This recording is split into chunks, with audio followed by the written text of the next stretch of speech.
بسم اللہ الرحمن الرحیم۔ اللہ کے نبی حضرت محمد صلی اللہ علیہ وسلم کے بعد دنیا کے اندر سب سے مہربان اور سب سے زیادہ رحم کرنے والی وہ ماں ہوتی ہے۔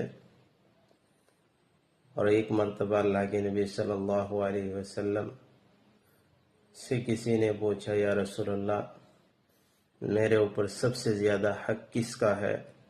آپ نے فرمایا تیری ماں کا۔ پھر پوچھا اس کے بعد کس کا ہے؟ تو اللہ کے نبی صلی اللہ علیہ وسلم نے فرمایا تیری ماں کا۔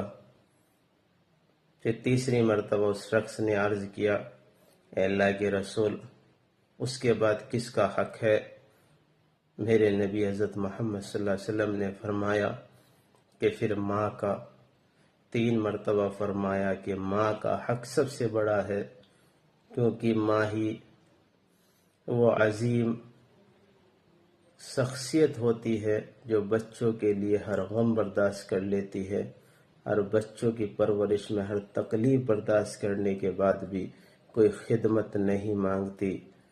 اور بچہ جب بھی پریشانی اور غم میں ہوتا ہے تو اسے ماں ہی کی گود میں آ کر کے سکون ملتا ہے، اور ماں ہی کی گود میں آ کر کے اسے آرام اور نیند آتی ہے۔